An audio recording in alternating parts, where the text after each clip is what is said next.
I thought I was done with this. I thought I had healed this specific wound, moved past this specific doubt, and finally stepped into a clear, permanent connection with the divine. But for this last week, the fog has been so thick I can't see my own feet. The clarity I had, the visions and the knowing of this absolute certainty, it had just pulled back. And if I'm being honest, it's infuriating. It feels like a betrayal of the progress that I thought I had made. If you're sitting in that same fog right now, if you're reliving old wounds that you thought were buried, well, stay with me. Because I'm realizing this silence isn't a sign that we have failed. It's actually the most honest part of this entire path. So I've been sitting with the teachings of Green Tar this week. The idea that healing is not a ladder that you climb. It's not some straight line where you just get to the top, say you're better, and never look back. No, it's a spiral. As above, so below. Think of the number 8, the luminescent. We return to the same fears, the same old stories, and the same why me questions. But the secret of the spiral is that even though the scenery looks the same, you are not the same person that you were last time that you were here. You are returning to the wound, but you are returning with a different level of awareness. Now, right about here is where the ego starts to panic and says, but if I'm back here, I must have failed. Stay with me, just for the next few minutes, because I want to break down this into 3 perspective shifts that changed how I see this static. Specifically, I want to talk about why the universe pulled back, and its hand might actually be the greatest compliment that it can give you, even if it feels like a slap in the face right now. The first thing I had to do this week is I had to admit to myself I had become addicted to the high of this connection. I wanted the angels, the signs, the constant knowing to tell me I was doing a great job. But if you only feel powerful or correct when the visions are loud, you aren't actually peaceful, are you? You're just being led by something different. This silence is not a test of your ability to believe, it's a test of your sovereignty. The universe is asking, do you still know who you are when the lights go out?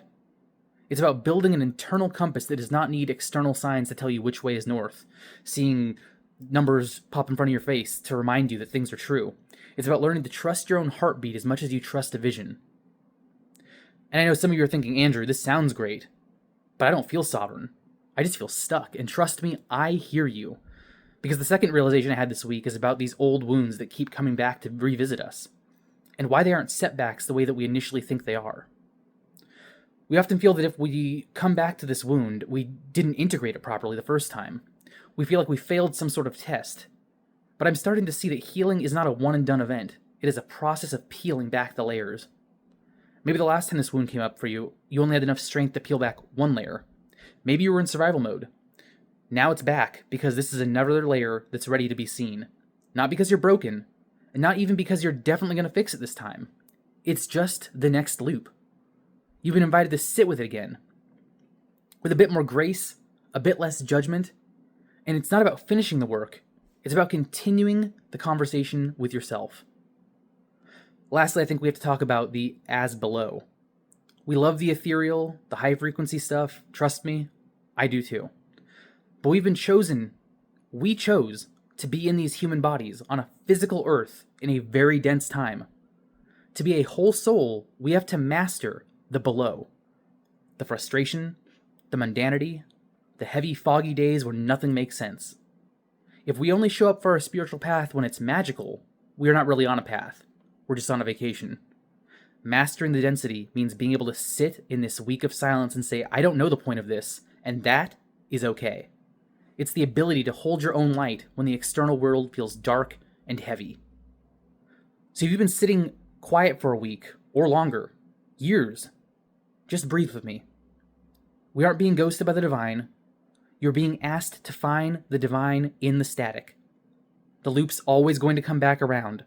The clarity will return, but for right now, the most spiritual thing that you can do is be honest about where you are. I'm still here in the fog with you.